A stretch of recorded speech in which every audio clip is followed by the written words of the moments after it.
Welcome back, ladies and gentlemen. Our speakers will now be discussing a topic that is of interest to many here. Can I call upon Dr. S. Narayan, Head of Research and Visiting Senior Research Fellow at the Institute of South Asian Studies, to share his insights on prospects for business and industry. Dr. Narayan.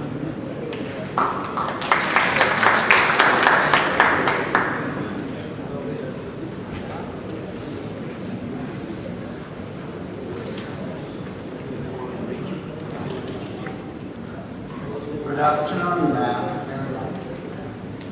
I think I have been given a very difficult task to follow up after Dr. Subbarao and Vinod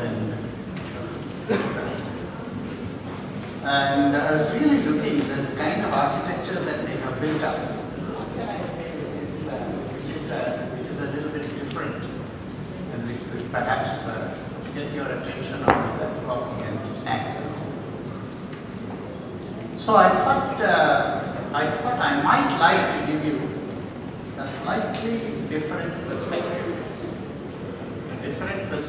of what I see might happen, could happen, and why that could happen. In fact, long ago I came across a Japanese proverb which said that though we are standing together on the same balcony, the view of the mountains is not the same. So I think I share a slightly different view. Let's take the first step about the problems of the economy. All the problems that have been enumerated by the other speakers, all of them are true and real. But does that mean that there are no opportunities in the short term to revive growth? Is a question that I would like to ask. Somehow looking at the things that are happening in India now, somehow I believe that on the one hand, okay, if you have drivers of the economy, you have designers of the economy, but actually the automobile is fluttering. So what you need initially are, I would say, mechanics. You need to set right things which have gone wrong. Let me give you 3 or 4 examples. And how this can be set right very quickly and very easily.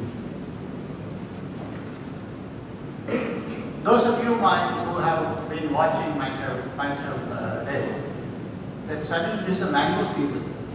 Mango export happens substantially to EU, and EU is a big market for Indian mangoes. And suddenly a ban, because the EU feels that the mangoes which are being sent out do not satisfy the phytosanitary conditions, particularly in terms of pesticides, in terms of the bacteria content, etc.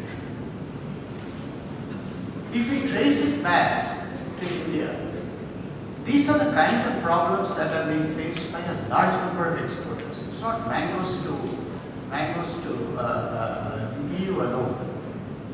There are problems exporting even textiles sometimes because you have to satisfy the human labor, whether children are being employed in the labor.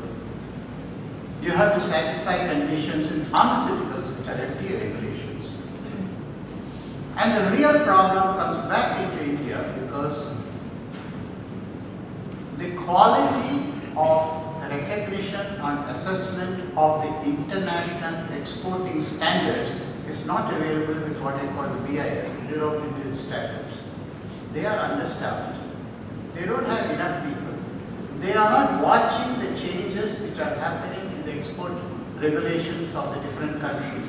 And their people are not getting trained in order to meet it. I happen to be on the board of a company which has a plant in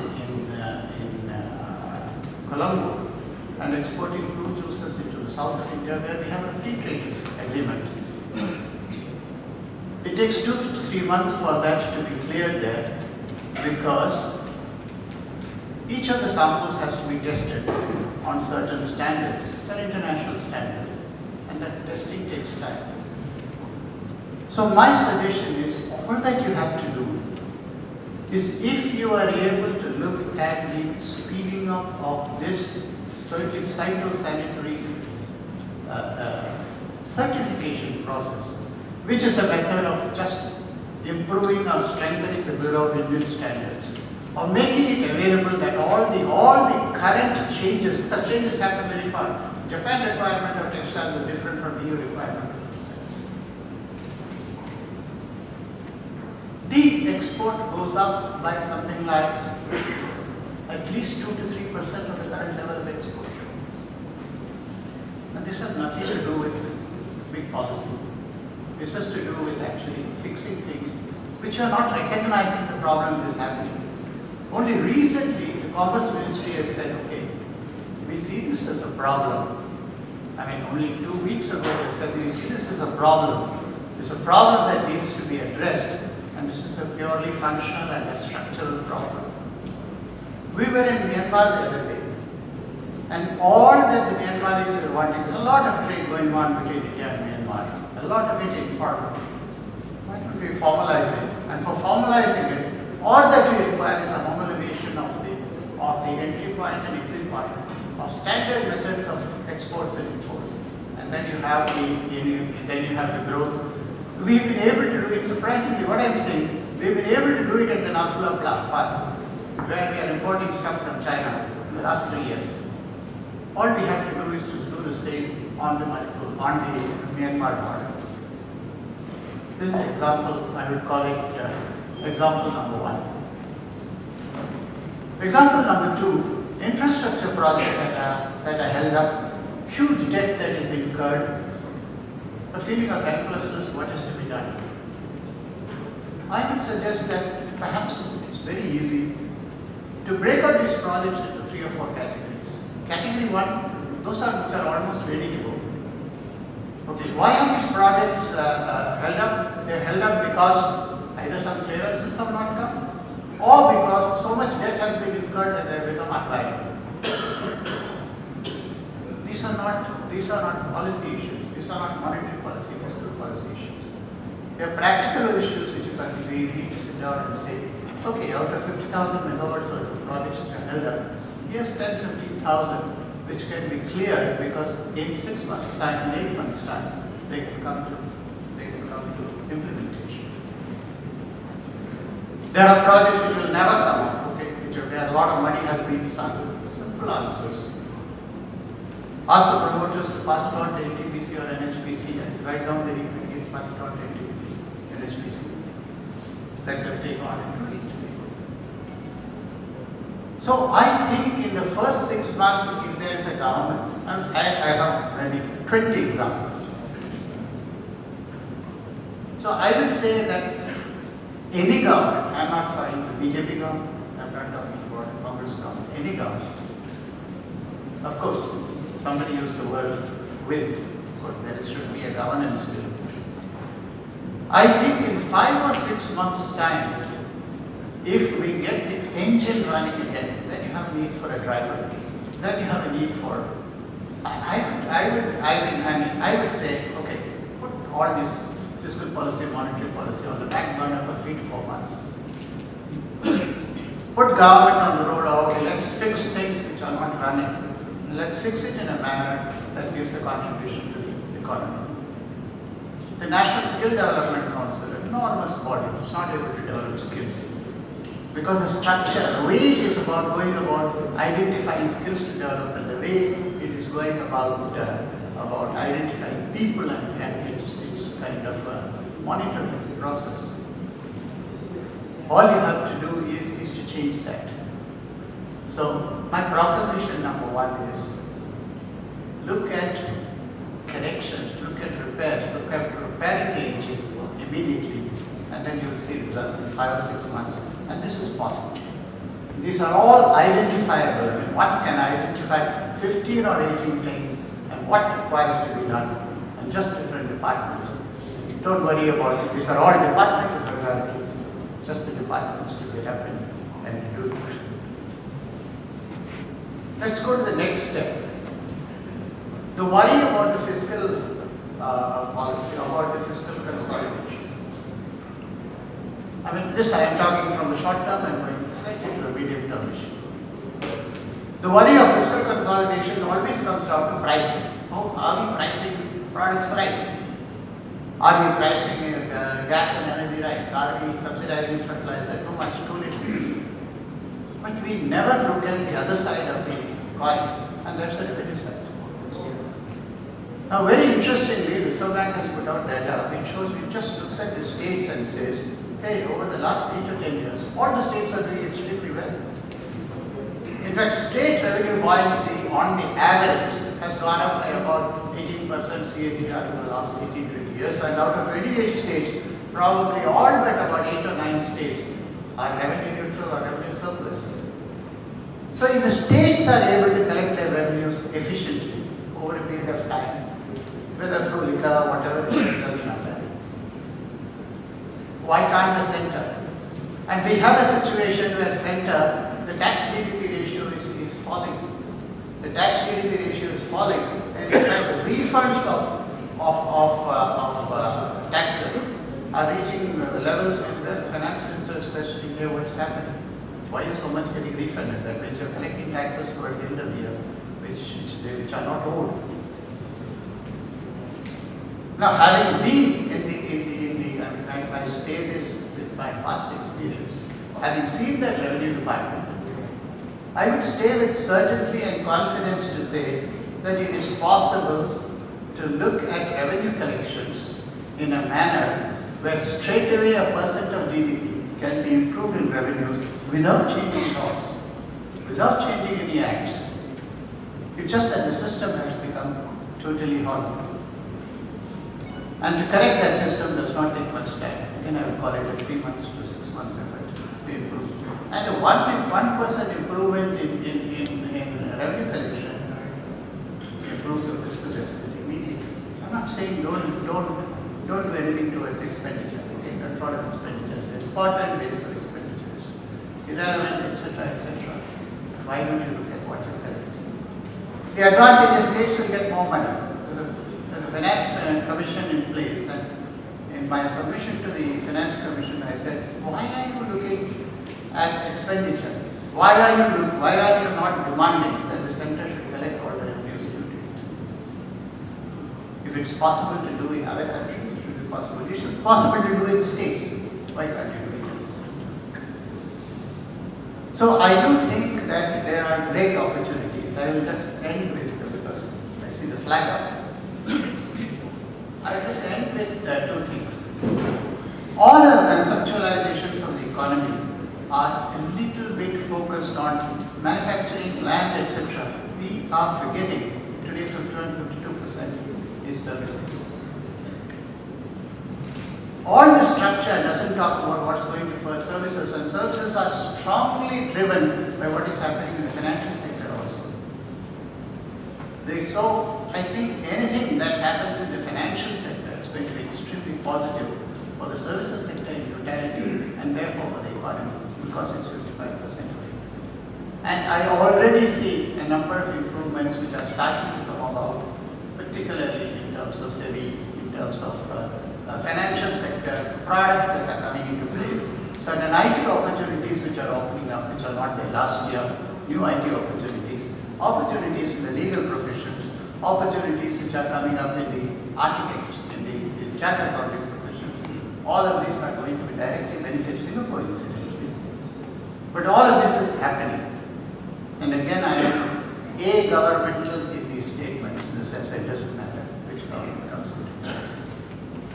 So you ask me, yes, I am very, very positive about it. Things which can happen in 1 year. But you ask me, will it go to 8%? No, it will be 6.5%. But why are we worried about 6.5%? It's a good rate of growth. We must control inflation. For that, of course, I have a paper which gives some suggestions, but I'll not go into that. Thank you.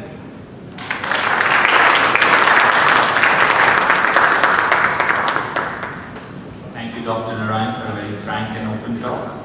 May I now invite Mr. C. Chuck Moon, former ambassador and presently a senior research fellow at the Institute of South Asian Studies, to speak further on prospects for business and industry.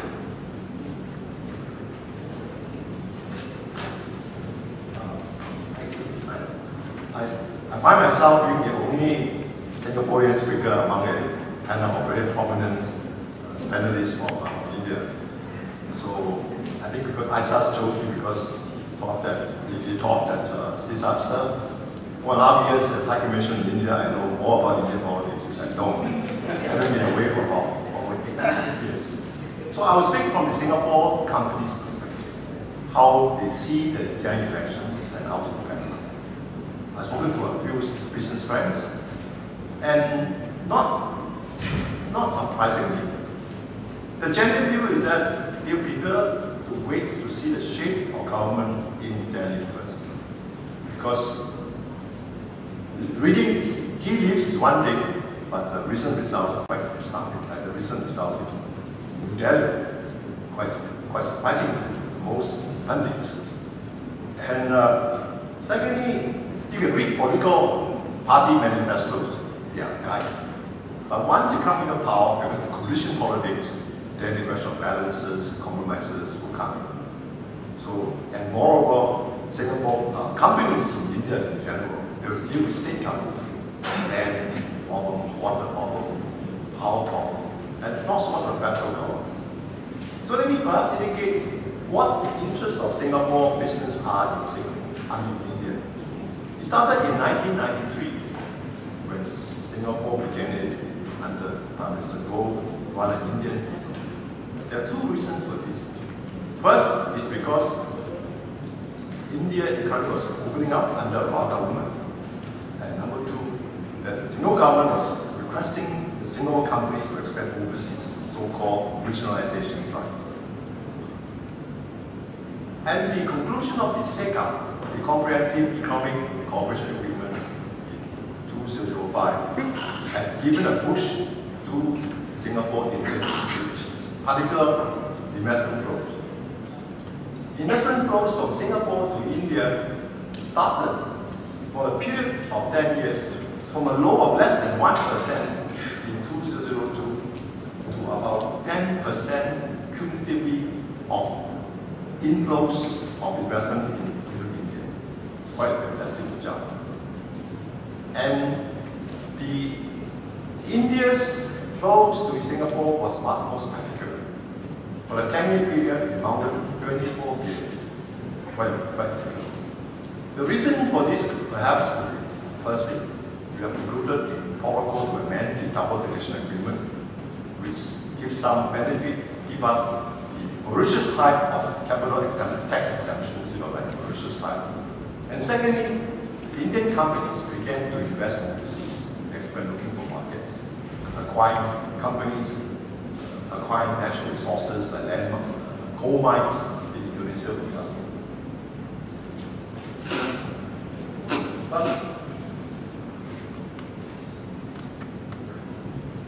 Singapore investments in India have a very narrow base, very focused in areas like telecom, market and sector, ports, the Port Singapore Authority and ports operation in Korea, in Mumbai, power generation as Semcom, the logistics and district parks, the fight convoys and gateway district park, and waste and recycling and management and islands.